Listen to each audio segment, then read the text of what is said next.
1954 నుంచి ఒక్క అడుగు నుంచి స్టార్ట్ చేశారు శంకరయ్య గారు. అట్లా ఒక్కొక్క అడుగు స్టార్ట్ చేసుకుంటే శంకరయ్య గారు మా పెద్దనాయన అవుతారు. వారు 94 లో చనిపోయిన తర్వాత సుదర్శన్ మా ఫాదర్ గారు అక్కడ 94 నుంచి వినాయకుని 70 అడుగుల వరకు చేసుకుంటూ వచ్చారు. దాని తర్వాత 2022లో మా నాన్నగారు చనిపోయిన తర్వాత రాజ్ కుమార్ మా తమ్ముడు అది కంటిన్యూ చేసుకుంటూ వచ్చారు అండి. ఇప్పుడు ఈ గణేశుని ఆర్భాటాలు అంటే ఇప్పుడు దగ్గర ఇప్పుడు ఈ నిన్న స్టార్ట్ అయింది 3 నెలల నుంచి వర్క్ స్టార్ట్ అవుతూనే ఉంటది. ఇక్కడ కార్పెంటర్లు, వెల్డర్స్, ఇంకా చాలా మంది వర్కర్స్ దగ్గర 100-200 మంది ఇక్కడ పని చేస్తుంటారు. అంటే స్టార్టింగ్ లో ఇప్పుడు ఈ షెడ్ వేయాలంటే కార్పెంటర్లు అవసరం పడుతుంది. దాని తర్వాత వెల్డర్స్ అయినాక మట్టితో తయారు చేసే కళాకారులు అందరు కలిపి దగ్గర 200 మంది ఇక్కడ తయారు చేస్తారు. పొద్దున రాత్రి పని చేస్తేనే అవుతుంది కదా, 24 గంటలు కంటిన్యూ వర్క్ చేస్తూనే ఉంటారు. ఇప్పుడు ఈ గణేశుని వల్ల వచ్చే ఈసారి ఎంత వరకు ఉంటుండొచ్చు?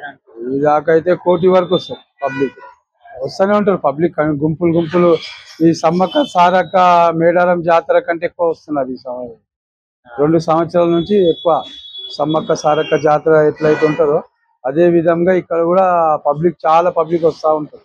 ఇక్కడ ఏంటంటే ఈ వినాయకుని దగ్గర ఏది మొక్కుకున్నా మన మనసులో కానీ, చదువు కానీ, పిల్లలు లేని పిల్లలు కానీ ఏ మొక్కుకున్నా కానీ నెరవేరుతుంది. ఎంతో మంది సినిమా వాళ్ళు కానీ చాలా మంది ఇక్కడికి వచ్చే మొక్కున్న తర్వాత వాళ్ళకి పేరు వచ్చిందని. అదే ఎన్టీ రామారావు కానీ, శోభన్ బాబు కానీ, ఇంకా కమల్ హాసన్ ఇక్కడ సాగర్ సంగమం షూటింగ్ కూడా జరిగింది.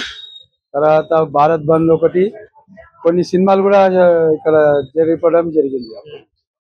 ఇక్కడ ఇప్పుడు గణేశంతో పాటు పెట్టే గజలమ్మ దేవి కానీ పక్కన ఇక్కడ పూరి జగన్నాథ్, ఈ వినాయకుడిని కుడి వైపులా పూరి జగన్నాథ్ స్వామి, మళ్ళీ ఎడమ సైడ్ లోనేమో గజ్జలమ్మ గుడి అమ్మవారిని నెరవేరుస్తారు. ఇక్కడ నిలబడుతున్నారు. ఇక్కడ గజలమ్మ అమ్మవారి ప్రాముఖ్యత ఏంటిది? ఇక్కడ గజ్జలమ్మ అంటే దైవత ఇక్కడ వెలిసింది. అంటే యాక్చువల్లీ ఇప్పుడు ఏదైతే వినాయకుడి ప్లేస్ లో అమ్మవారే ఇక్కడ ఉండేది అంట ఫస్ట్ నుంచి. అక్కడ నుంచి ఇక్కడ వినాయకుడిని స్థాపించడం జరిగింది.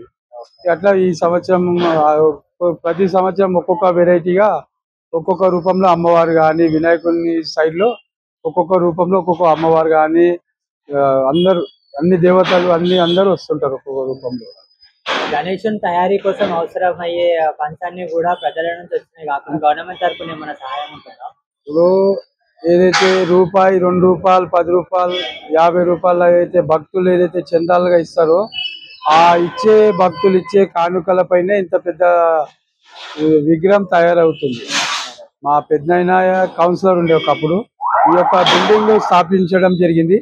మళ్ళీ అది ఈ బిల్డింగ్ కట్టిన తర్వాత ఈ గవర్నమెంట్ లైబ్రరీ వాళ్ళకు చేయడం జరిగింది. అది కౌన్సిలర్ ఉండే, ఫ్రీడమ్ ఫైటర్ ఉండే. అయితే ఆ టైంలో మా పెద్దనాని బిల్డింగ్ ఏదైతే బిల్డింగ్ ఉన్నదో అది లైబ్రరీ వాళ్ళకు, గవర్నమెంట్ వాళ్ళకి ఇవ్వడం జరిగింది. అప్పట్లో శంకరయ్య ఫ్రీడమ్ ఫైటర్ ఉండే, ఆయన ఇచ్చేయడం. మీరు సృష్టించిన చరిత్ర గాని, గణేశుడి తరఫున ఖైరతాబాద్ పేరుని పెంచడం గాని, ఇది ఇంతగానం చేసిన తర్వాత ఇక్కడ జరిగే కొన్ని కొట్లాటల గురించి ఏమన్నా చెప్పగలుగుతారా? ఇప్పుడు కొట్లాట అంటే మా నాన్నగారు, మా పెద్దనాయన అప్పుడు 1954 ఒక్క అడుగు నుంచి స్టార్ట్ చేశారు. స్టార్ట్ చేసిన తర్వాత 94లో చనిపోయిన తర్వాత మా నాన్నగారు స్టార్ట్ చేశారు. దాని 2022లో చనిపోయిన తర్వాత అందరూ కోట్ల రూపాయలు వస్తాయంటారు. కోట్ల రూపాయలు ఏం రావు. కోట్ల రూపాయలు వస్తే మేము ఎక్కడో ఉంటాం. కావాలంటే ఎంక్వైరీ చేయండి. మాకు కోట్లు వస్తున్నాయా, ఏమొస్తున్నాయా, మాకు ఉండడానికి ఇల్లు కూడా లేదు. ఉండడానికి ఇల్లు లేదు, ఏం లేదు.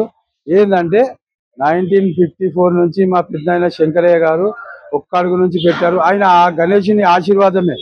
మేము పెట్టాము, మేము చేయమన్నప్పుడు మాకు ఏదో ఒక ఆటంకం వస్తుంది. ఏంటంటే ఆయన ఆశీర్వాదం వల్లనే ఇంత పెద్దగా చేయడం జరుగుతుంది. మిగతాది దానివల్ల మాది ఏం లేదు. ఆయన చేపించుకుంటున్నాడు, మేము చేస్తున్నాం అంతే. ఏంటంటే కోట్ల రూపాయలు రావు, ఏం రావు. అంతా బయట ఏమంటున్నారంటే కోట్లు అంటే ఒక 3 నెలలు కష్టపడి నిలబడి మీరు వర్క్ చేస్తే తెలుస్తుంది. ఎన్ని లక్షలు వస్తున్నాయి, ఏమొస్తున్నాయి, ఎంత ఖర్చు అవుతుంది, ఏమైతుంది అనేది తెలుస్తుంది.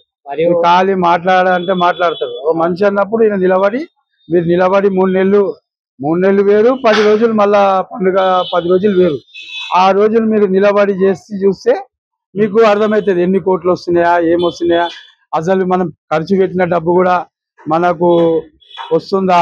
ఏంటంటే ఈ యొక్క వినాయకుడిని వాళ్ళు భక్తులు ఏదైతే రూపాయి 10 రూపాయలు అవి ఇచ్చే దాన్ని బట్టే ఇంత గ్రాండ్ గా జరుగుతుంది. గణేశునికి వచ్చే అంతకంటే ఏం లేదు. చందాలతోన కూడా సంవత్సరం వాళ్ళు ఇచ్చే పాటు మీరు విరాళం చేసే పనులు ఎన్నో ఉన్నాయి.